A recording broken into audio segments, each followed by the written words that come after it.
What is up, everyone? Today I am going to be doing something that I'm not good at, that I've never been good at, and that is making a character in Middle-earth role-playing, MERP, and we're going to do it together. I think that I have gotten lucky enough to have a veteran of the game come to my channel and run a beginner game for Kyle and myself. If you've watched any of the videos on the channel, you're familiar with Kyle. His computer is out for at least the next 3 days. He's got it over at Micro Center. So I'm just going to make this video in preparation for the game being ran by our special guest that we're going to have. Now, I've played MERP a handful of times, notably ran by Jeff Cape, who is a phenomenal game master. I always enjoy playing with him, and I've made characters in the past, even under Jeff Cape's guidance. It's not for beginners. I'm not even going to pretend like it's an easy thing to do. It's a pain in the ass. But maybe we can get through it together. Maybe I can help you along the way, and if I miss anything or did something stupid, or if you know a better way to do it, drop a comment in the description, and let's go through the MERP rulebook together. So right from the beginning, we've got the cover. Artwork by Angus McBride is always fantastic. We are going to be looking for basically the character generation section, which I believe to be section 3.0. And we'll scroll through some of this. Looks like so right around 3.0, creating a character, and we're going to find that around page 22. Let's go ahead and jump there.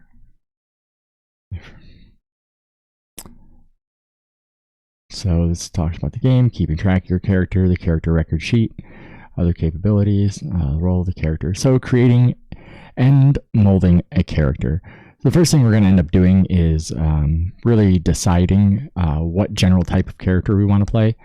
I'm a normal man, so I think a Ranger of the North, very Aragorn-esque character is what we'll roll. So yeah, I'm thinking like a Dunedain Ranger sounds fantastic. That's what I want to play. It's a Dunedain Ranger.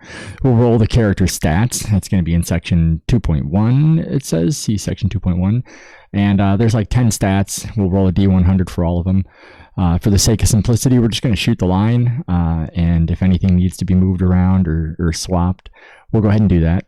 So race for the character, I believe we just did, Dunedain. Develop the character's adolescence skills. Now those are skills that you basically developed in childhood, things that you were good at growing up, or got good at growing up, and now as an adult, they're going to help you out down the line. Choose a profession for the character. I believe that is going to be the Ranger, and the character's background options from the North. Develop the character's apprenticeship skills. We're going to outfit the character and total the character's penalties and bonuses, and develop a persona for the character. I'll read on a little bit below this little bracket. The character record sheet is the key to generating a character. This sheet is organized to aid you during the generation process.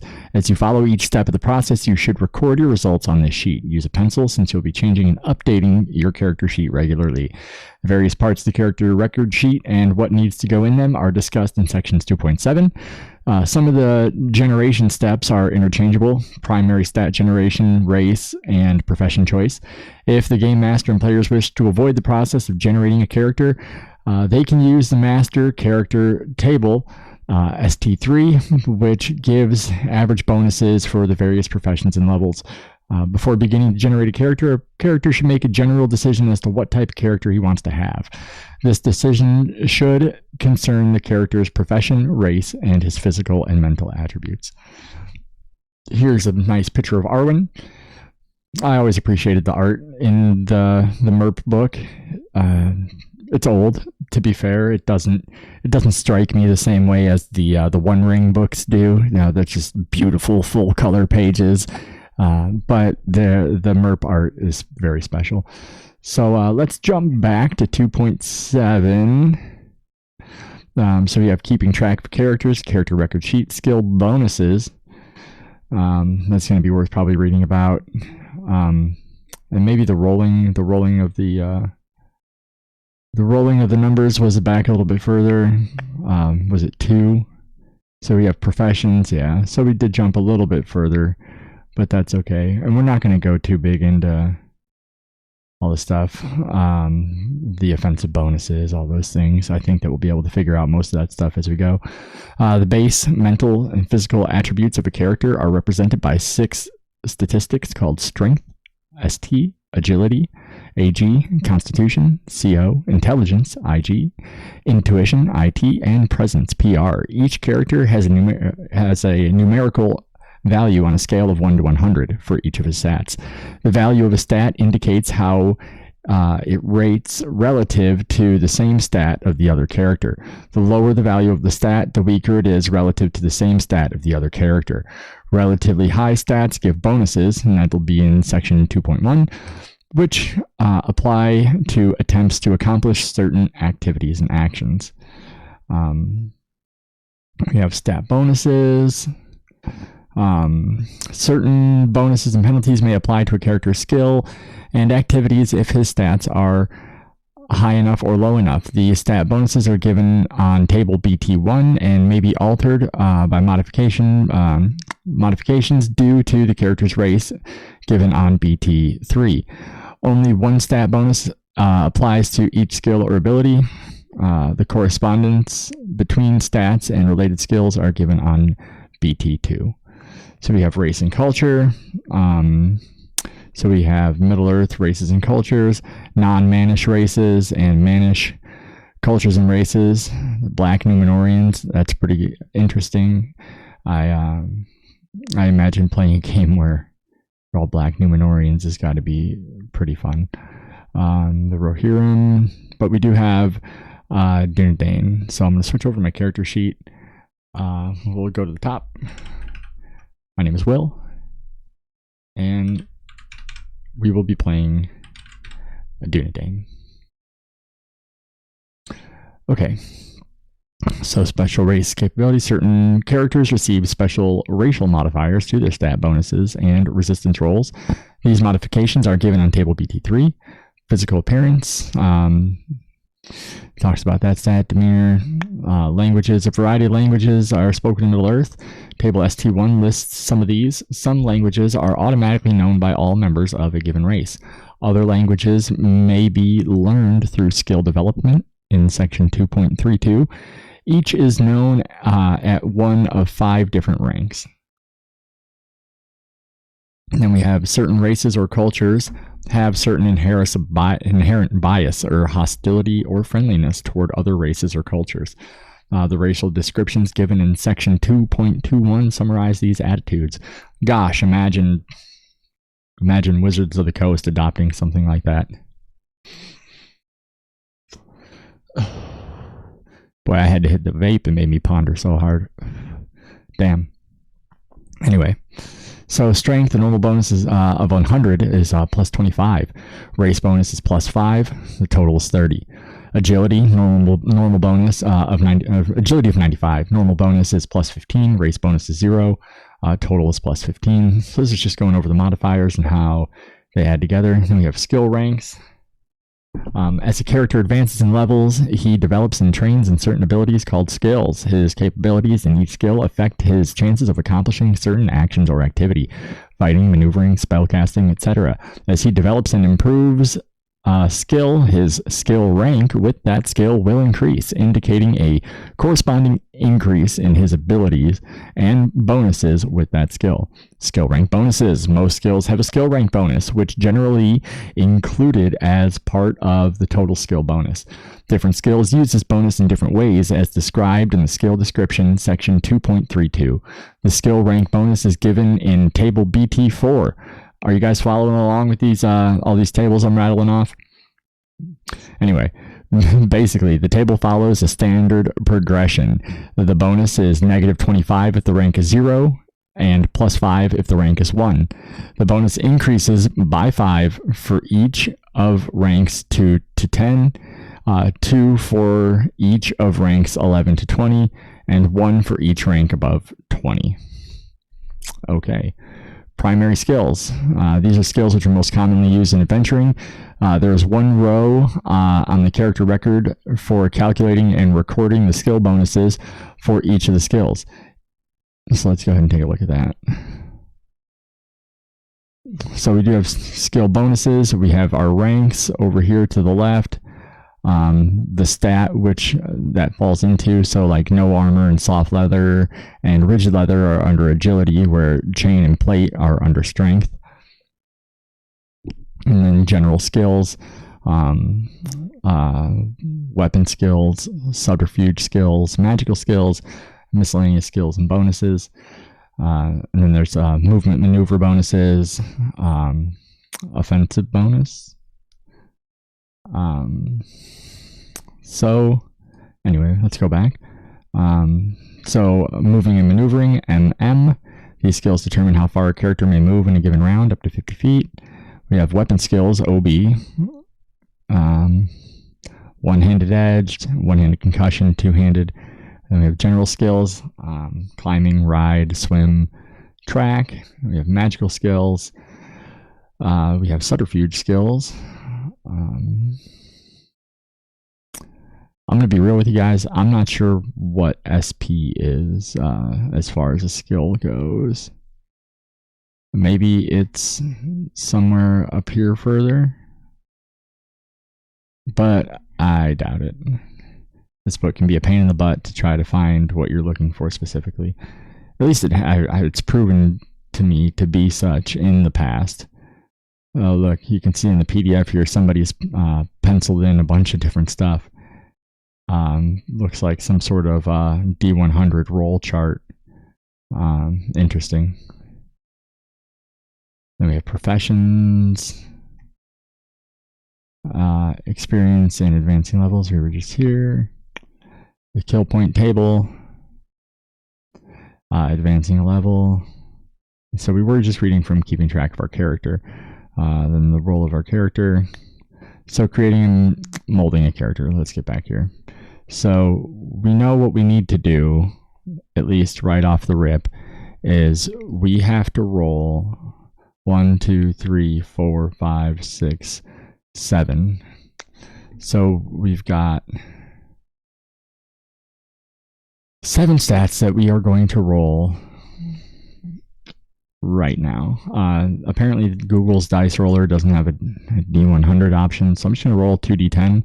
I'm going to ignore anything under 20, I guess, is what you're supposed to do. All right, 89 for strength. I can definitely live with that. That doesn't sound horrible. Okay, let's clear those. Let's roll them again. 97. Woo, I'm on fire. Boy, when I was I got the bad rolls out of the way during my test roll. I was rolling I was rolling a little bit on this before I started the video, and boy, I was getting 20s and 30s. It was rough. 63.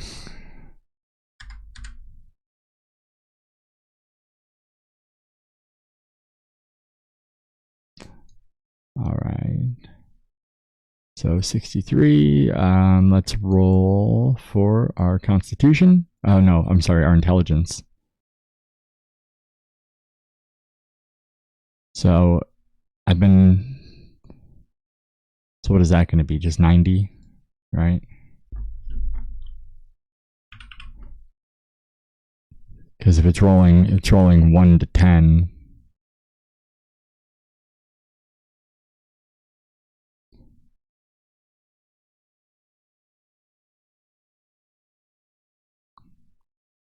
All right.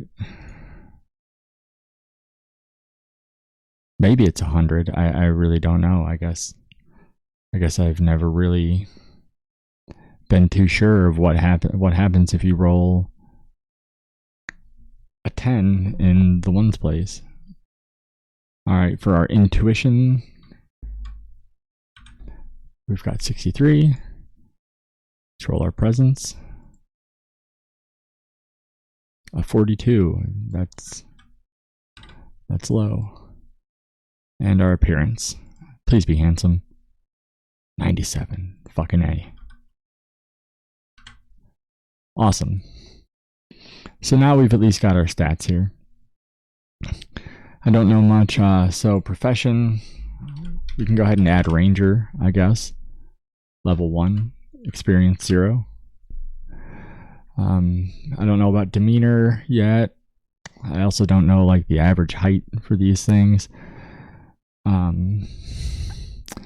So we've got all that stuff rolled up. Then we'll apply stat bonuses from the stat bonus table on BT1.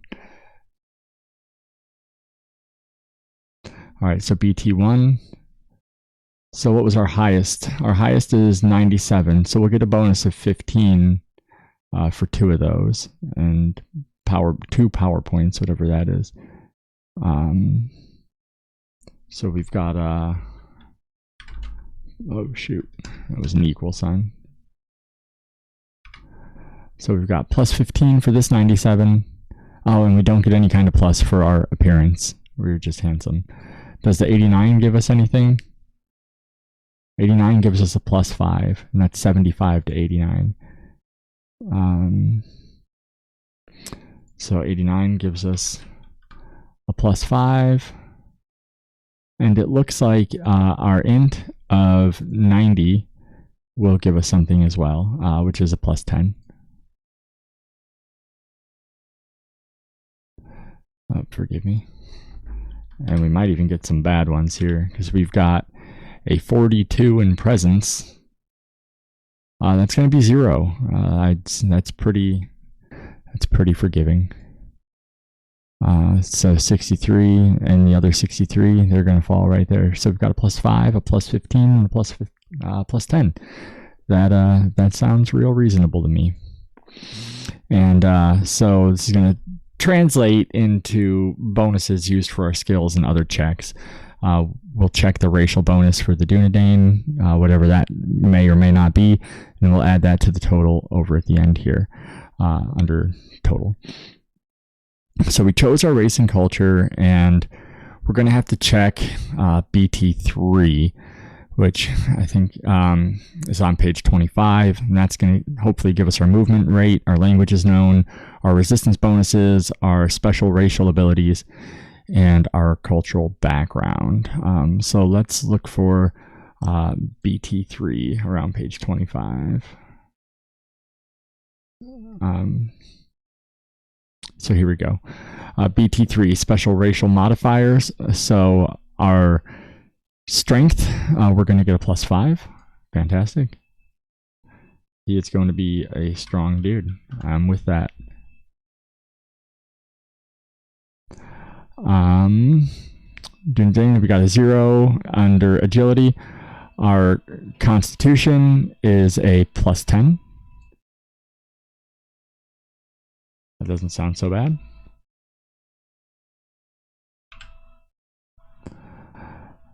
All right, IT 0, presence, we're going to get a plus 5, which is really nice considering that we rolled so low on it.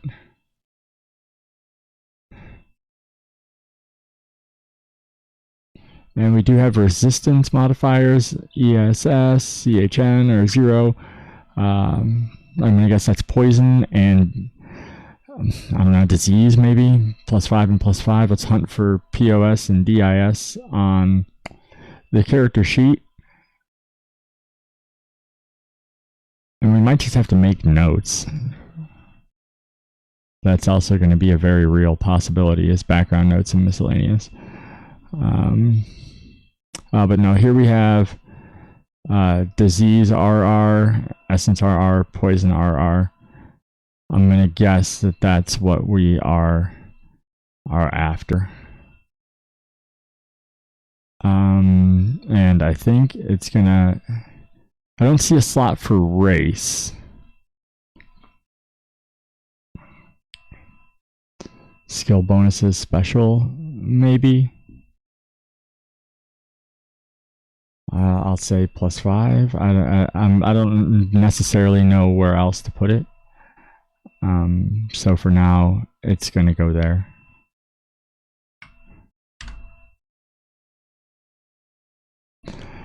And that should work. If it doesn't, or we find out what actually goes there, we will look for where we should be putting it. But I don't see anywhere else. It's got to be down here, all this stuff. Let's go to the rule book. Yeah, so that's RR, resistance roll. That makes sense. Disease resistance roll. And then over here, so we'll add our total stat. And it looks like that's all we're going to get. So we're going to have a total of plus 10 for our strength. Plus 15 in our agility. We've got a plus 10 in our constitution. We have a plus 10 in our intelligence. And we've got a plus 5 in our presence. So then with these totals, we are going to run down the stat list here and add those modifiers into all these. So agility plus 15, this is going to get monotonous, I can already see. This is cool though, to me. I think one of the things that I like about the way MERP is set up is just all of these little crunchy number slots, every bit of them.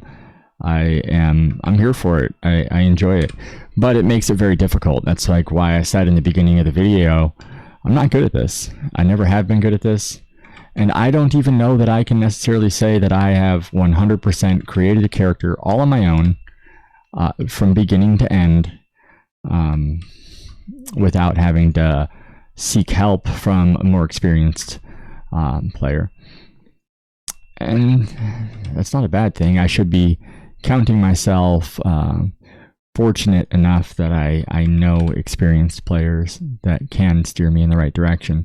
I got introduced to this game by a guy named Jeff, and I was in love with it ever since I first came across it. I thought it was the best. I got my first copy from Jeff. He sent me a copy in the mail, and boy, I treasured that thing. I treasured it. And what is this? Am I typing the wrong thing? Intuition. So this should be nothing. I'm sorry. That's okay. That was the only one I think I messed up on. So that was going to be 0. This IG is going to be intelligence. So we'll put the plus 10 here. Presence, we do get a plus 5. But in the beginning, Jeff helped me. He liked to play MERP so much that he had no problem pre-generating characters for people that wanted to play in games with him. He would go out of his way to make you a character, and I always appreciated that. But I never really got good at making characters. But as you can see, this is no walk in the park. This is rough. It's not 5th edition Dungeons and Dragons.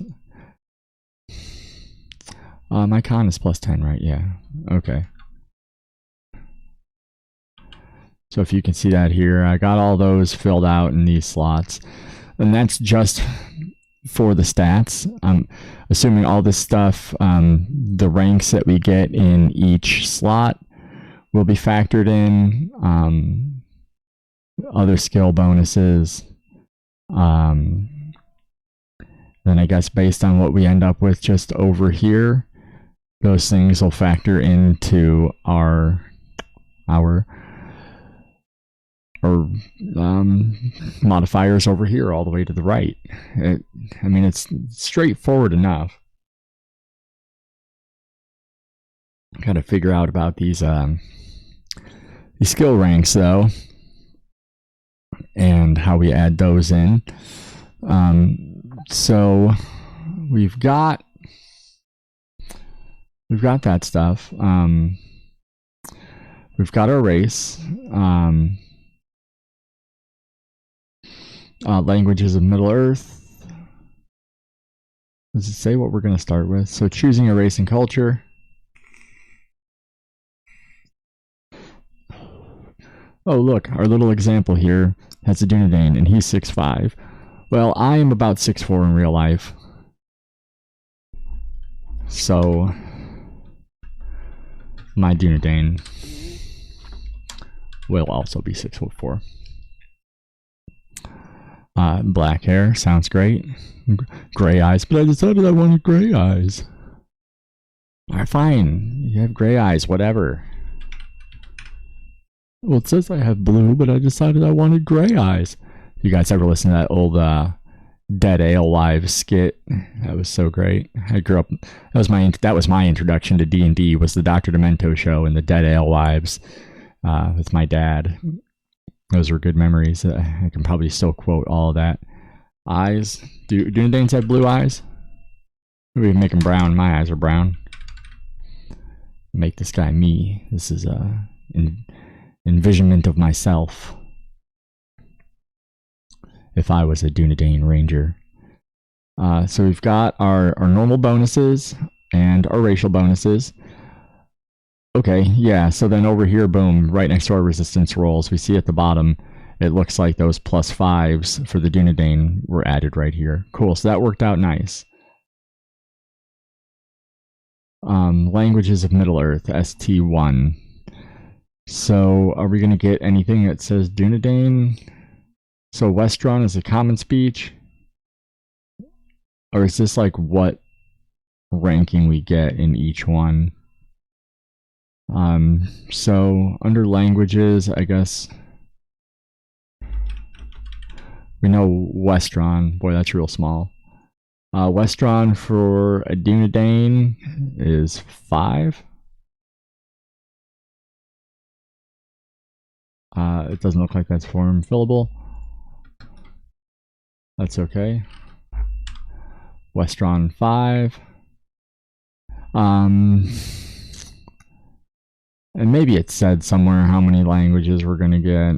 That's probably my bad for not thoroughly reading this. I've read this before, probably several times. It's definitely one of those systems where if you don't use it, you lose it. But I'm hoping that it's going to kind of come back.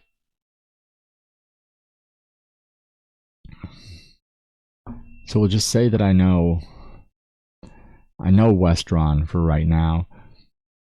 Be nice if I knew some kind of like black speech, or it doesn't even look like that's an option. Bjornings, Black Numenorians, a Dunic, cool. Sindarin, Sylvan, we can learn Sindarin. The number in parentheses after each race speaking a language is the normal skill rank for that language for a member of that race. Any race given in italics after the language has that language as its home language. So, italics. Do we have so like, do we also know, do we just know Sindarin, Quenya?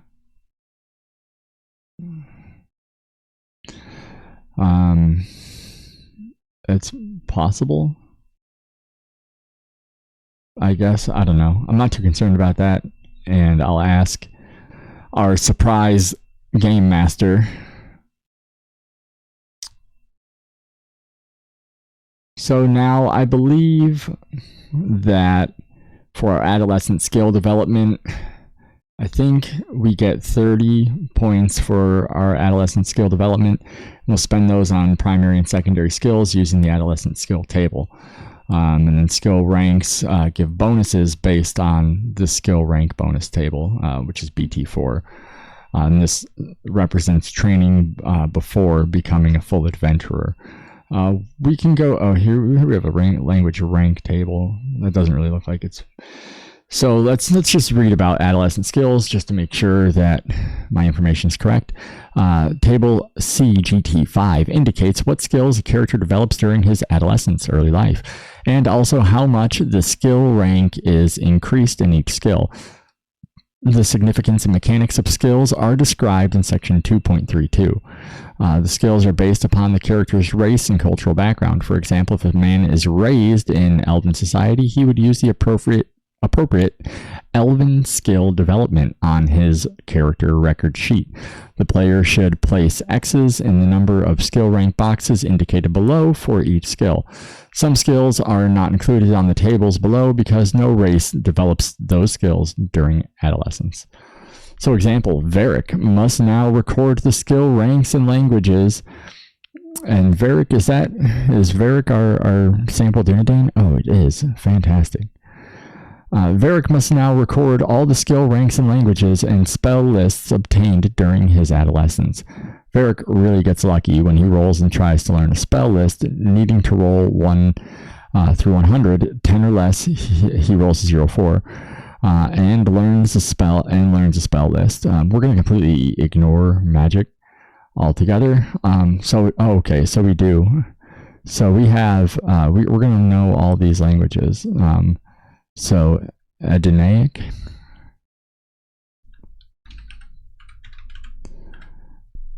Quenya, Quenya.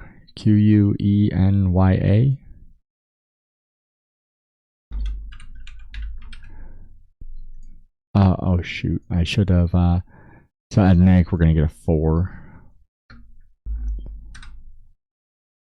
Quenya, we're going to get a 2. Probably about as good as my Spanish. Sindarin.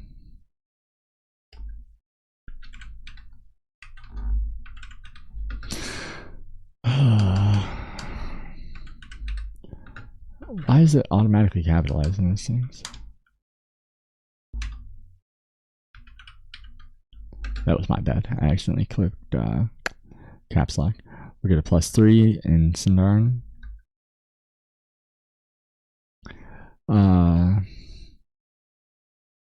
Rohirric is a 1 and Sylvan is a 1. Oh, I'm sorry, Rohirric, Hobbitish, and Sylvan. That's like 7 languages. I don't even have room for all that on my... Are we sure?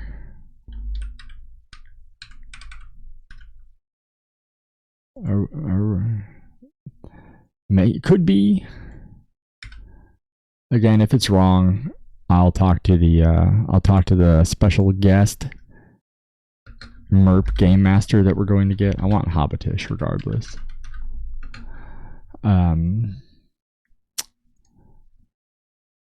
But that does mean I pass up on Sylvan. It's okay. I spend a lot of time in the Shire in Bree. We don't need any kind of spell list. Hang out at the Prancing Pony, smoke my pipe, drink ale. So Varric marks his adolescent skill ranks with the X's in the appropriate boxes. See table CGT 5. He marks 1 box in each no armor, rigid leather, missile weapon, 2-handed weapon, pole arms riding, swimming, reading runes, and using items. He marks 2 boxes in chain, 1-handed edge weapons, and finally marks 3 boxes in body development. This is just what we do? Okay, so here we have the adolescent skill rank table. This art is silly. It still probably looks better than Empire of the Petal Throne, but it's not much better.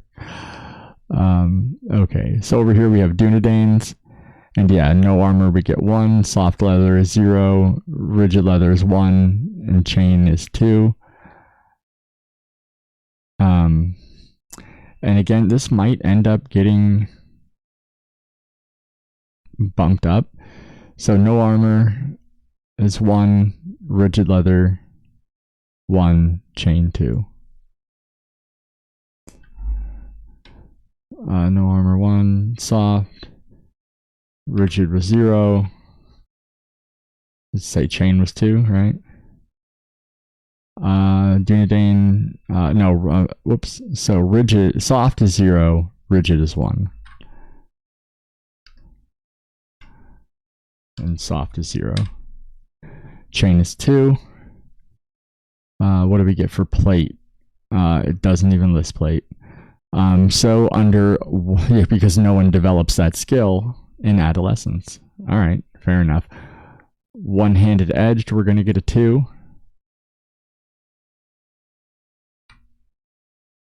One-handed concussion, we're going to get a 0. Two-handed, we'll get a 1.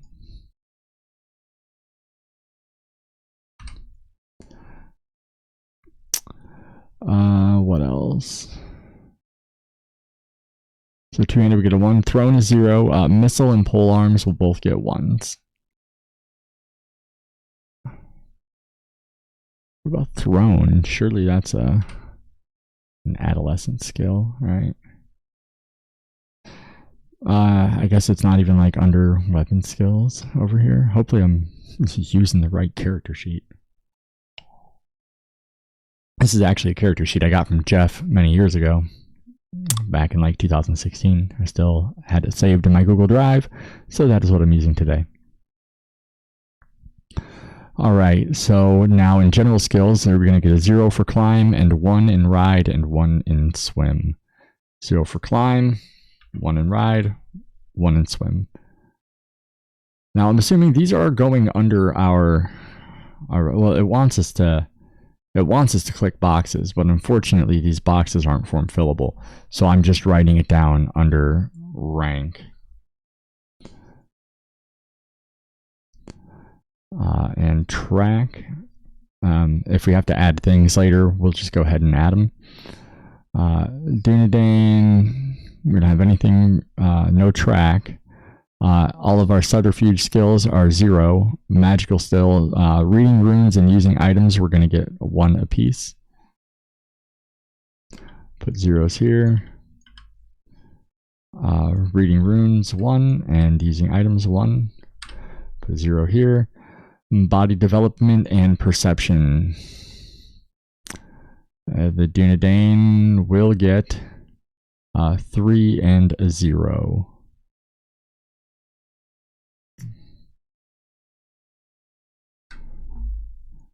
And we are going to not even worry about rolling for a spell list. I assume anybody watching this is probably aware of the idea of limiting magical use in Middle-earth role-playing. I'm a big supporter of that logic. The magic is a lot more subtle in Middle-earth.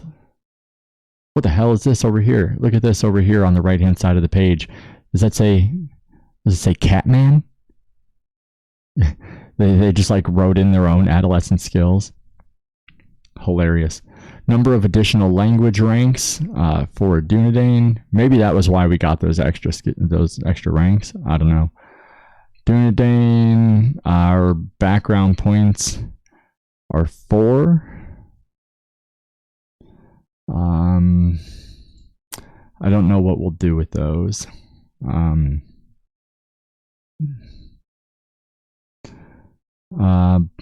Background points. I probably should have been aware of what background points do. Okay, so let's back it up. Adolescent skills. Marks the boxes, armor, leather. Finally, checks the box in body development. So we have 4 background points. I guess we'll worry about those later. It says this is background option. Yeah, okay. So 3.5 is going to talk about background points.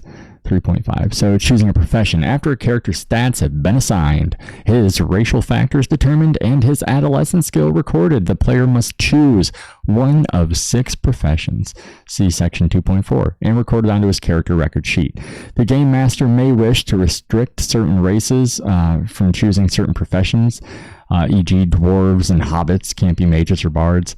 Nobody should be mages, and bards are probably pretty magical too, so maybe restrict them altogether. Suggestions for such restrictions appropriate to Middle-earth are summarized in the descriptions of the individual races. Each profession has one stat, which is that profession's prime stat. The prime stats are strength for a warrior, agility for a scout, intelligence for a mage, intuition for an animist, constitution for a ranger, and presence for a bard. If the player wishes, he may replace the value previously assigned to his character's prime stat with a 90. What did we get? Did we get better than that? Oh, we got 89. So we can bump it to a 90. Dope. And that'll give us plus 10. Sick. So now we've got a plus 15 bonus in our strength. All right. So it's talking about mages, bards. So even rangers says channeling. So the character should then choose a realm of magic. No, we shouldn't. And maybe I'm doing it wrong if I don't. Maybe if I end up at somebody's table someday and they're like, well, what school of magic? And honestly, maybe that's not even a game I'd want to play in. The number of power points you get per level can be attained from BT1 using his intelligence stat. I think we went over what PowerPoint I had, but I don't remember. So Varric chooses to become a ranger. Maybe it was some sort of like memory in my head, or maybe just everybody wants to be a Dunedain ranger. But I was totally unaware that the sample in here was going to be a Dunedain ranger, at least not consciously. Maybe my subconscious knew. So it replaces the prime stat with a 90. Intuition, we look up that power points is 1. Finally, Varric totals his normal stat bonuses and racial bonuses to obtain his total stat bonuses. And it looks like we've got all those, really. 15, 15, 10, 10, 0 in intuition, and a plus 5 in presence. It looks like we did that, guys. I don't know about specialty, demeanor. I don't have a weight. Maybe he's like, I don't know, 175. He's slim and strong. Maybe he's 185. Say 185. That sounds like a good round number. 0 experience. We still don't have all of our skill bonuses factored. I don't know about items, special, total. We got one rank, like in no armor. So 1 rank plus 15. I forget what that chart said that we get. We get per each level. Anyway, let's keep going. So background options and details. Each player character has a certain number of background points based upon his race, as indicated in the last row of table CGT 5. These points must be allocated to the background options described in section 2.51. The game master may decide to assign these options to his own manner, or he may allow the players to choose from or roll on the background options table, CGT 2. The result of these choices should be marked on the player's character's record sheet. After the character has allocated his points to his background options, the game master should define his background. The game master can base this background upon the character's race, profession, and background option choices, as well as the setting of the game. This is up to the game master, even though the player character concerned may have some input. So what did it say that we had? So as a Dunedain, we have 3 background points, and that's what Varric in our example is going to be doing. So Varric must now allocate his background option points. He has 3 points since he is Dunedain. He puts 1 point into special abilities, 1 into special items, and 1 into hobby skill ranks. His game master has decided to allow the player to choose from the background options instead of having to roll. So let's just do that for the sake of simplicity. So special abilities, special items, and hobby skill ranks. We just gotta find that. For where the hell that's at. Oh, I still got these items. I thought I deleted all that stuff. See, like I said, I got this character sheet from Jeff many years ago. We have contacts and friends. Encumbrance, magic points, power points. I think I had like 4 power points. I'm just going to put 4 because that sounds right. If it's wrong when we go back, I will change it. So what was that? 2.51 maybe. Let's go back to 2.51 and take a look. 2.6. So here's professions. So the ranger prime stat. Oh no, I picked a ranger. So the prime stat is constitution. Oh, so I totally fucked up. So I gotta go. Son of a gun. So we still go back to 5. Our stat is 10. So we're gonna change our constitution to 90. Our strength is 89. That means that we do get a plus 15. Meaning we have a plus 25. So maybe that ultimately worked out. I don't know why I just assumed that strength was the ranger's prime stat. Profession bonuses, +2 per level on all weapon skills, +3 per level on all generic skills, +2 per level on perception, +2 per level on stalking and hiding. Doesn't look like I can copy this, unfortunately. With this PDF reader, ranger character trained in outdoor skills and combat. His primary area of development is general skills, but he can develop respectable fighting skills and learn his own ranger spells and open channeling spells. So a warrior would have been strength. That's okay. I'm happy to be a ranger. So background. Each character has a certain number of background points, which each character may apply to the 6 background options. Special abilities, special items, money, hobby skills, ranks, skill ranks, stats, and languages. Certain races may be restricted as to how many points may be applied to each option. The game master may choose to assign in his own manner. Special ability. So this talks about them all. So what is stat increase? These options indicate enhanced stats for each background point placed into this background option. The value of one stat may be increased by 2, or the values of 3 stats may be increased by 1 each. No stat may be increased to more than 101 through this method. So I've got 3, so I can... so the value of one stat may be increased by 2, or the values of 3 stats may be increased by 1. So what does that mean? That's just 1? I can take one of those background points, put them into a stat, and increase it by 2. So each background point placed into this background option. All right, so I can put 1 background point into strength, increase it by 2 to 91, and give me that plus 10 back. So now I've got plus 15 in strength. All right, and then I've still got 2 more. Money, that'd probably be nice. This is an extra amount of money that the character can start with. Each player starts with 2 gold pieces. For each background point placed into this background option, the character rolls once on table CGT2 and receives the money indicated in addition to his normal gold pieces. Okay, so where's CGT2? The hell if I know. I see ET. It's got to be coming up, right? Here's CGT3. So it must be...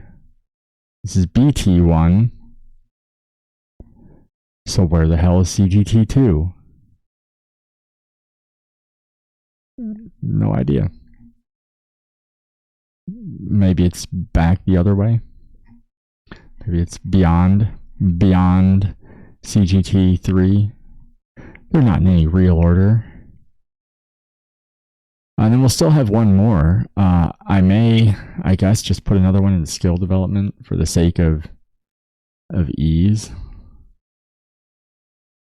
So here's BT1. Forgive me. I hope that you guys aren't judging me too much. Oh yeah, because here's CGT1, which is after CGT3. So here we go, CGT2. The money option. All right, we'll roll a D100 and we will add this money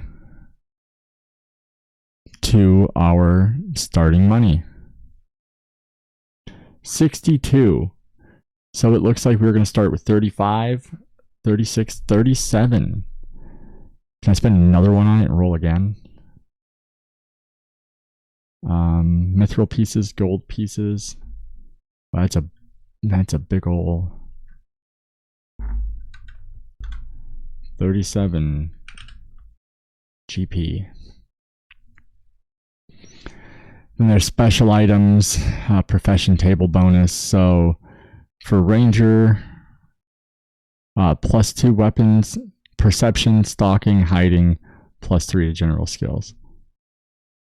So +2 to weapon skills, perception, stalking, and hiding. I'm gonna guess that goes under special. So +2 to weapon skills, perception, stalking, and hiding.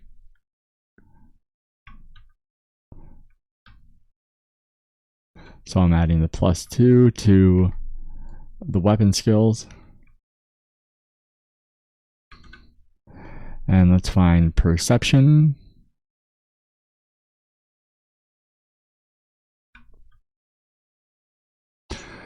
As well as stalking, hiding,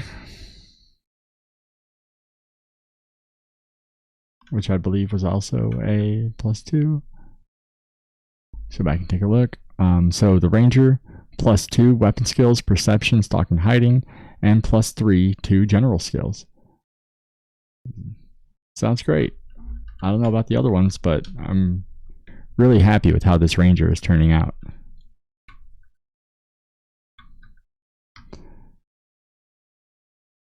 Then I guess, so from there, I got to go back to the beginning because I don't necessarily remember how much each rank slot is worth. So we've chosen our profession. We've got to look at BT6, look at our skill cost. I think we did that. Maybe, I don't know. We got to look at our background table options. Then that's CGT2, which is where we just were.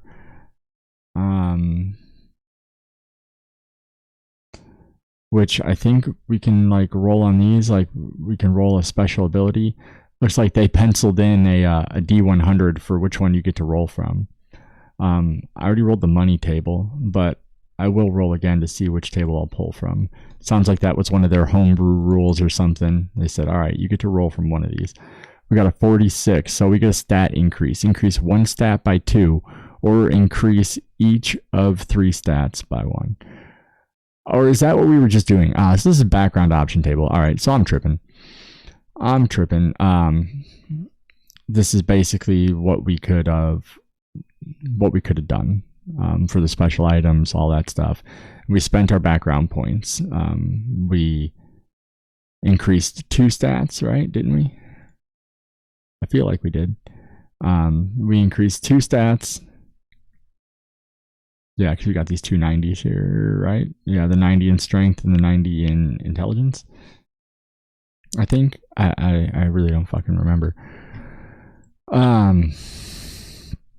But that looks good to me. So we've got apprentice skill development. It's fucking... Damn it. This is such a fucking pain in the dick. And I want to go back and make sure I haven't done anything wrong. I don't remember how much each rank is worth. And it's probably... So...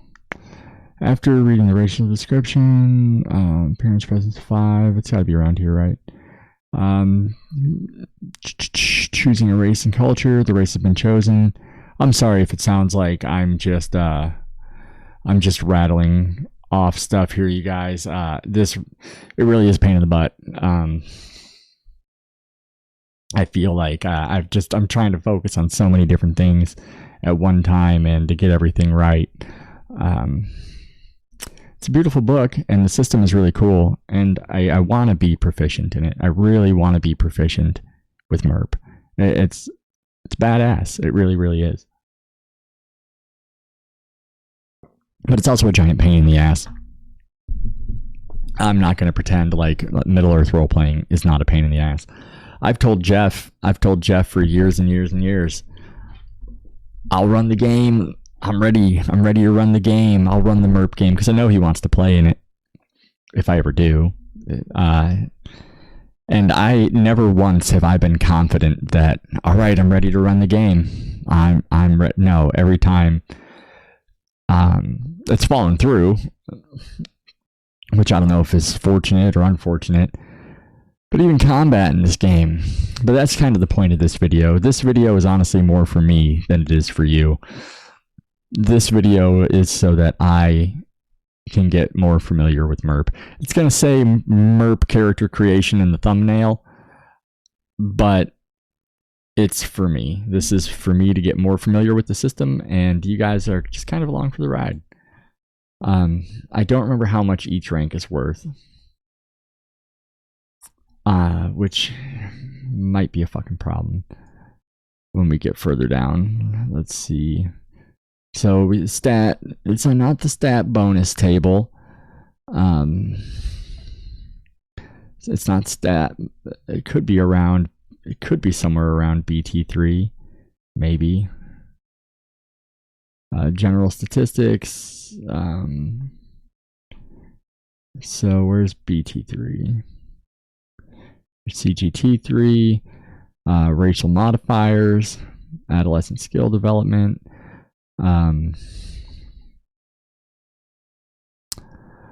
marks his adolescent skills with X's. No, this is what I'm fucking looking for. There's secondary skills, weapon skills, offensive bonuses, choosing a profession. We did that. Background options and details. So I feel like we did that. So now Varric must allocate his background option points, which I would say that we did that. We allocated our background option points.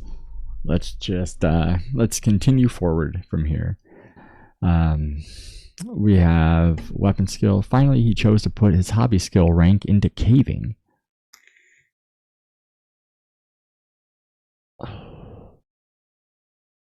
So there's a profession table. So this is what we were on earlier, and we documented that. So let's go to apprenticeship skill development. We'll just do this. After background options and a profession have been chosen, each character must develop skills during his apprenticeship. Based upon his profession, the character receives a certain number of skill development points. Each of these skill categories, as indicated in table CGT4, this process is also used each time the character's levels increase. The various skills and categories are described in section 2.23. The development, maybe we'll have to go back to fucking 0.23. Development points in a given category may be used toward increasing skill ranks. Again, in that category, a skill rank may increase by 1 and 1 only. And that is a skill rank. A skill rank may be increased by 2, using a total of 3 development points. Okay, a skill rank may not be increased by more than 2 ranks during the apprenticeship. The exception to these rules are the movement maneuver skills. A character may allocate any of the movement and maneuver skills as many of his development points that he has available in the movement maneuver category, and those he transfers. Each point increases that skill rank by 1, regardless of how many points are allocated to that skill. So a skill rank may be increased by 1 and by 1 only, using one of these development points. So if we want to bump it up by 2, we have to spend 3. Transferring development points. Development points that have not been used may be transferred to another category. Oh, Jesus fuck. So development skill points. So we have a ranger. So movement maneuver, we've got 2. Weapon skill, we've got 3. General skills, we've got 4. Subterfuge skills, we have 2. 0 in magical, 2 in body development, 1 in language, and 1 in spell list. Then there's categories down here. So Varric must now determine what equipment and supplies he will carry. Okay, so we'll get to that. So yeah, it looks as simple as that. So Varric must now develop his skills during his apprenticeship. Remember, some skills have already had their ranks increased during adolescent skill development. He checks CGT4 and finds out how many development points he gets in each category. So that's what we're going to do. Varric decides to concentrate his weapon development in one-handed edge weapons and puts all 3 of his weapon skill points into one-handed edged. That sounds great. I want, Narsil or Anduril. That's what I want to use. Something like that. Just a badass ranger longsword. An allocation of 1 point increases a skill rank by 1 point, but an allocation of 3 only increases a skill rank by 2. He puts both of his movement maneuver points into rigid leather, increasing his rigid leather skill rank by 2. So we'll probably do the same thing.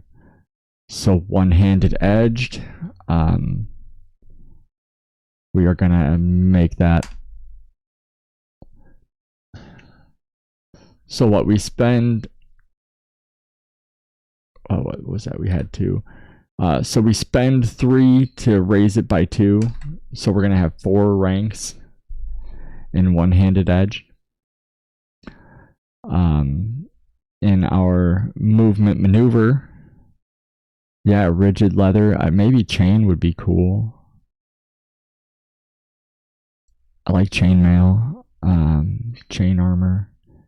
Strength. I've got good strength. What's my agility? I got a plus 15 in agility too. But I probably will take rigid leather. So let's do 3 there.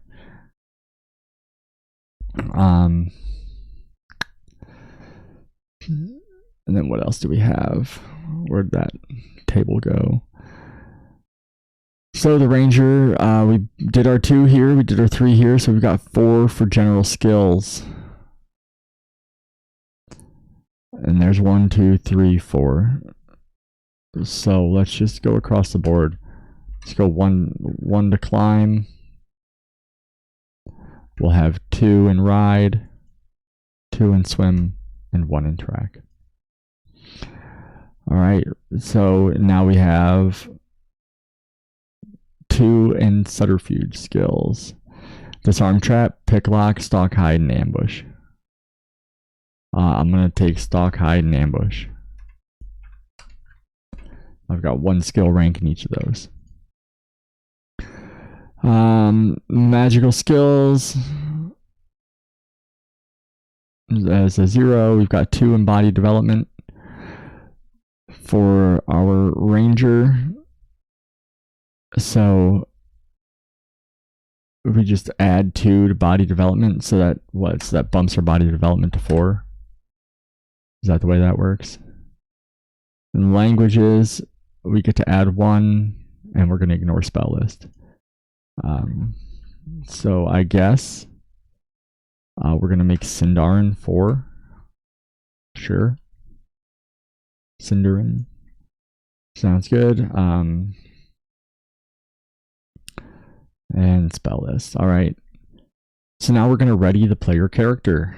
Readying the player character. Once the player character has completed the steps outlined in sections 3.1 through 3.6, and I think that we kind of did for the most part.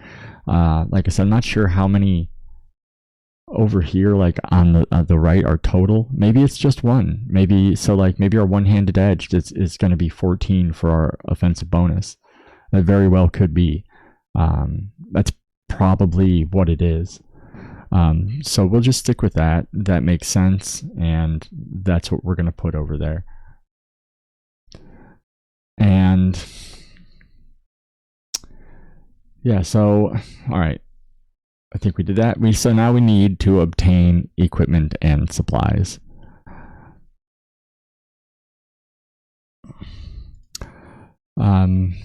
So yeah, we got development skills to spend. Professional skill cost table BT6, so determine how expensive each skill is to buy. Focus on combat, which is going to be next. And now we're going to ready the character. So we're going to get our starting gear. We'll figure out our encumbrance. We will add together all our stat bonuses plus our skill bonuses. And then really, I guess I'll give them a name, personality traits, goals, fears, background history, starting location, or patron. All right, so outfitting. Each character begins the game with 2 normal weapons of his choice, in addition to any special items. He must have a skill rank of 1 or more in each weapon skill that applies to the weapon. He begins with 1 set of armor. Movement maneuver bonus must be at negative 10 or higher. In addition, he begins with clothes, including cloak and boot, scabbard for his weapon, weapon belt, normal personal effects. Each character starts with 2 gold pieces with which to buy equipment and to survive until he can get more. In addition, he may start with more money from his background options, which we did, and any equipment and supplies he wishes from tables ST4 and ST5 with the cash. With this cash, that's great. If character has enough money, these purchases may include herbs, items with magical bonuses. All right, so example, Varric must now determine what equipment and supplies he will carry. As starting equipment, he may automatically choose to have his plus 15 sword, rigid leather armor, a hand axe, a composite bow, a weapons belt, and clothes. Varric has 2 gold pieces. So do we have it says character's weight. Was I supposed to roll for weight? Or is that character's weight? It just made him 185. I don't know. I guess we'll get to that. And skill rank bonuses table.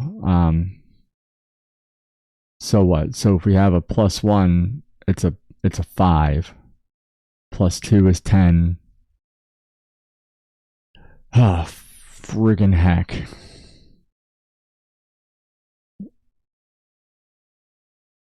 So is that going to go under proficiency? So if we have a +4, that's going to be 20. Let's read about this. So I wanted to add a sword. So I want a long sword for sure, but I'm not sure where that's going to be. So rank +5. So they do have stuff written under POF. And rank is 20. Because I wrote how many numbers, like how many slots I had marked. Yeah, and 4 is literally 20. So we'll go through and just redo those numbers. 1 will be +5, 0 is -25. So we'll just add the bonuses all together. And that's going to have to work. It does work. I wish that those little boxes were form fillable. That would be convenient. I don't recall seeing any type of weapons, because I just generally don't think that we've gotten that far yet. But that's okay. So our apprentice skills, we did that. Now we're going to ready him. Starting equipment, leather helm, 2 quivers of arrows, backpack, bedroll. All that stuff sounds great. I would pretty much take this guy's loadout. That sounds nice. So we'll wear the all right, outfitting. Starts to so table ST4 and ST5. What page are we on? 31. So where's ST4 and ST5? Have we even hit ST4 and ST5 yet? Maybe. It's not likely. We'll keep going back though, just in case. I hope you guys aren't too bored. I'm doing my best, and I'm not good at this. I warned you from the beginning. So here we do have a list of tables. So does anybody see ST4? That would be real nice. Spell list and record. So tactical combat tables. ST. So ST4 equipment and price table. So that's page 79.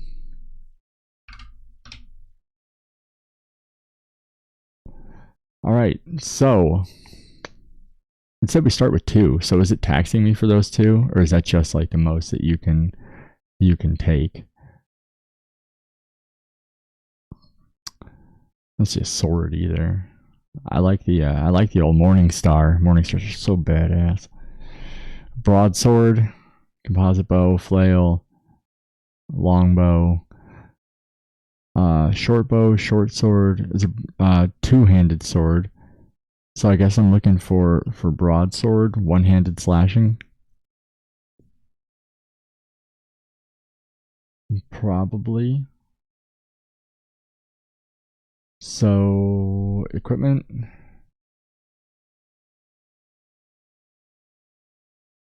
and trappings. Then we have a DB bonus. All this down here as well.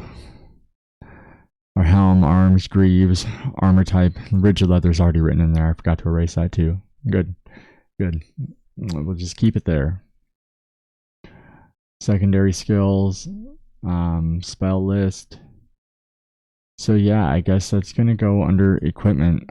Oh, good. It's a massive.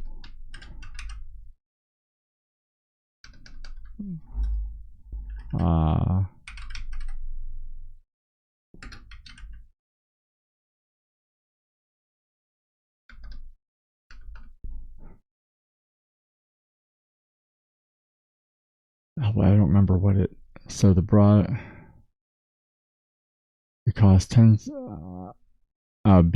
Just BS is the abbreviation, and it's one-handed slashing. I guess we'll put a BS one-handed slashing.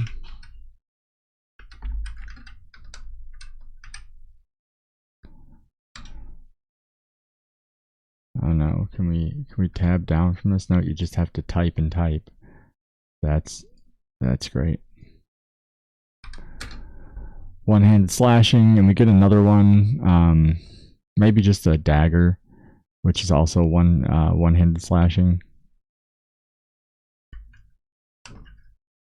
Sounds good. Just a broadsword and a dagger.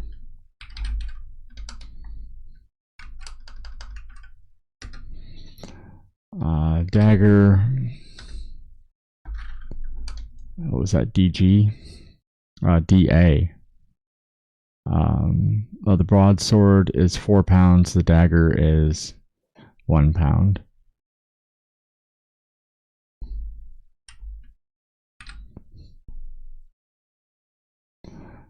All right, so we've got 4 pounds, and the dagger is 1 pound. And I guess we just have rigid leather armor. I'm not going to worry about loading him out with much of anything. Is this never gonna get like smaller? Is just everything gonna get tiny in the same row? Good. That's fucking fantastic. Surely that's not. That you can't hit enter. Can't hit tab. All right, good. That's fantastic. That's fantastic. Okay, it doesn't matter. None of this matters.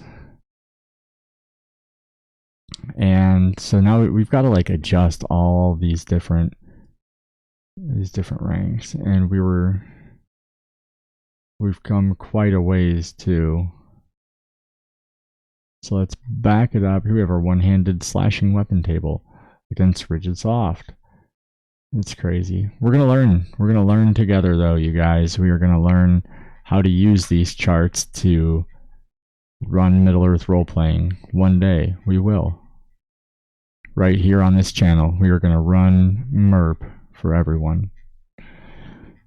For the whole world to see, all of us. What up, YouTube? It's your boy, Rain and Fire, back at it with another video. Today, we're gonna be running Middle-earth role-playing game. Yeah, and it'll go something like that. So, are we gone too far now? Are we not far enough? So here we go. Okay.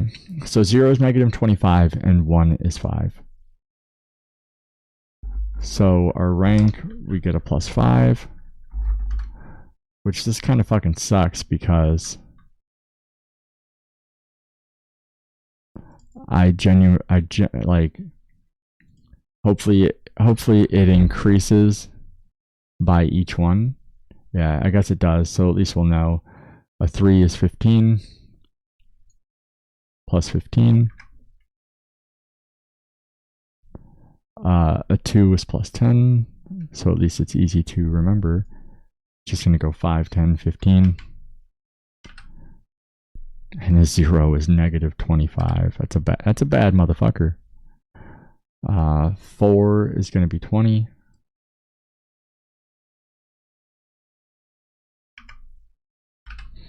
So at least that'll give us, like, even though we don't have ranks there, we will know where we're at in the future. Boy, I probably should have taken some, like, oh no, I've got +20 in one-handed edge. That's cool. All right, two-handed, we're gonna get a +5. Looks, no, that's pole arms. Missile, we're gonna get a +5. And thrown, we are going to get a -25. He's never fucking thrown a thing in his life. So +5. At least this is an easy, straightforward number system. So it's not too hard to convert all this stuff. And I like to think that I'll remember this. You know, I'm one of those people that just has to do it to remember it. You could show me 100 times, but until I do it, I'm never really going to remember well. But I will have a good idea. And the special guest game master that I'll be having on this channel, he made a fantastic how to make a MERP character back in the day video. And I remember it helped me out. We were all playing Mifrog back then. And somehow he got a hold of us in our community. It was maybe through like a MERP video, and yeah, he got a hold of us and he started making MERP content, and he's still doing it today. And I'm excited to have him kind of do a beginner game for all of us. And I say all of us, it's probably just going to be me and Kyle. But that'll be a good time. To me, I mean, that's a sweet spot. 2 players, 3 players at the most. You know, just 3 people that get along well.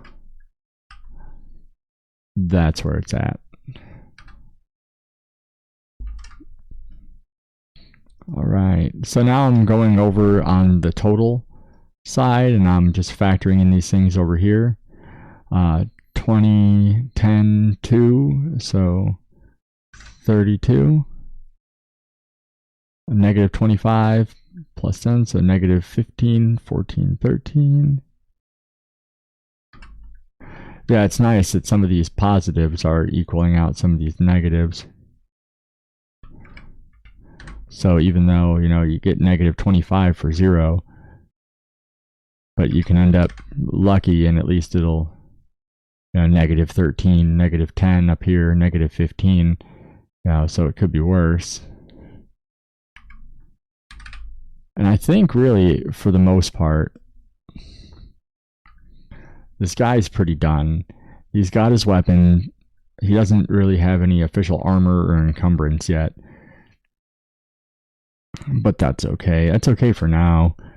I'm going to show this video to that game master, and hopefully he'll approve and tell me that this was good. Or he's going to say, dude, that was ass. You went about that the most difficult possible way. Either way, it's fun. I had a good time. Not going to lie, I'm getting a little burned out, a little wore down. Making a MERP character is no punk. This is not for beginners. It really isn't. And this is like Rollmaster Light. I've still never got to experience playing a game of Rollmaster. I know a guy who seems pretty proficient in the Rollmaster system. I know he still games. I don't know if he still plays Rollmaster, but I know he still games regularly. Rollmaster's always interested me. I never know what to play. You know, everybody throws out stuff that you just like, oh, well, RMSS. Like, well, I don't really know what that is. I'd be with it. It's hard to imagine something like more grindy and crunchy than MERP. Like, to me, well, though I say that, but Kyle and I created those Harnmaster characters together, and boy, was creating a Harnmaster character a trip. Like, it took the place of MERP. MERP used to be like the most convoluted pain in the ass system I ever made character in, and no, Harnmaster took the cake on that one. And this is fun. I like that we got all these different numbers from all these different places, put them in different slots, and now we're tallying them all up at the end here and getting these total bonuses, and that's awesome. I say my character doesn't have a shield. I don't know. It might be good to have a shield. I just want him to have rigid leather armor. Maybe a sword. I don't know what that's gonna like do to his total defensive bonus, but armor type, rigid leather. Sounds good. Contacts and friends. He has no friends. He's got a broadsword, one-handed slashing, dagger. That's really annoying that it's just gonna infinitely make this smaller and smaller.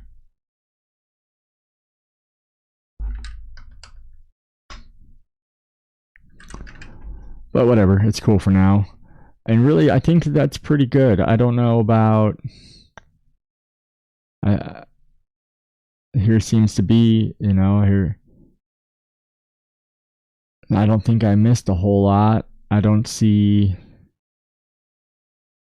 you know, my hit points or anything. I guess I didn't do my encumbrance.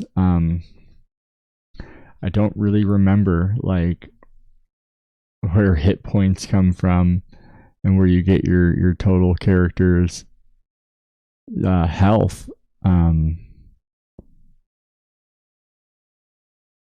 Let's see. Let's see if I can figure something.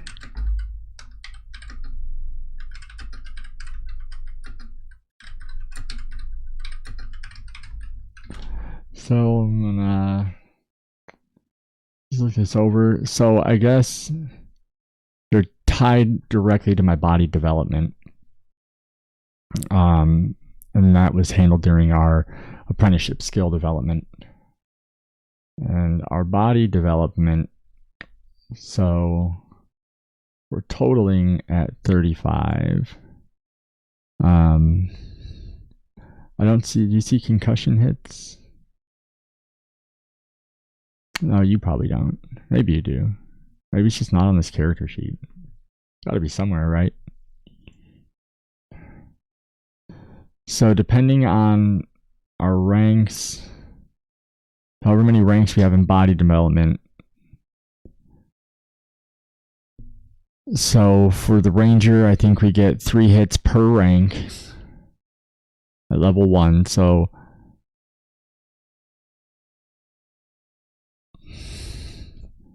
your constitution stat does not directly affect your hit points. It's used for resistance rolls and other body-based mechanics, but body development is the only source of hit points. So in body development, so plus 20, that's 4, right? Yeah, so we've got 4. And then what about these bonuses though? Plus 5, so 35. Is that our total? I don't know. It's kind of got me questioning. It's got me questioning now where exactly that's going to come into play. But I believe that I've got all the information I need to have a playable character. There's going to be a few things missing, but I think it worked out well. I'm going to keep my nose in this PDF during my downtime, and hopefully I'll learn a few things here and there. You know, I've also been really focusing on the One Ring. Is another game I really want to play. I made some One Ring character the other day who I planned on using for an NPC. I like the first edition One Ring books a lot. Making character and the system itself is so much easier and less of a genuine stress than MERP is. There's give and take. There's stuff that I really like about MERP a lot more, and there's stuff I like about the One Ring a lot more. The second edition of the One Ring is out, and everybody's playing it. Everybody seems to really enjoy it. There's a lot of YouTube content out there for it. Maybe I'll jump on the bandwagon at some point. Who knows? Maybe I'll just stay in MERP. I really want to learn how to play the system well. It's something I've always wanted to be decent at, to have like a cool MERP table. I think I've got a few friends that can make it happen, and I guess I'm just gonna keep pressing forward and doing my own thing. So what if everybody's playing second edition? You know, maybe I'll buy the books down the line, but for right now, I want to focus on what I want to focus on, and this is something I've always wanted to focus on, so that's what I'm going to do. I hope you all enjoyed watching this. I hope it wasn't too boring just listening to me rattle off words and stuff. You stuck around for this entire hour and a half of me just talking to myself, trying to figure out how to create a character. Either way, I appreciate you.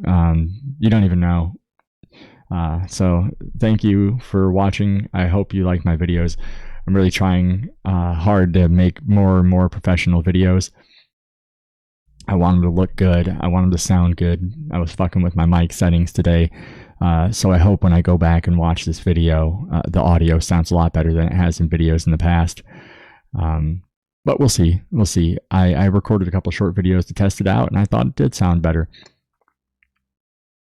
Working on creating thumbnails, just little things here and there to really try to reach that next level of YouTube videos that I've never really attained before, and hopefully it'll work out. I'll go live more often, hopefully get people in the chat. We'll see. Get Kyle on more.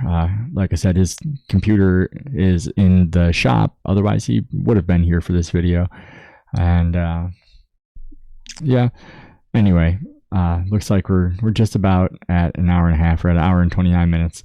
So thank you guys for watching, for real. And do take care and have a good day.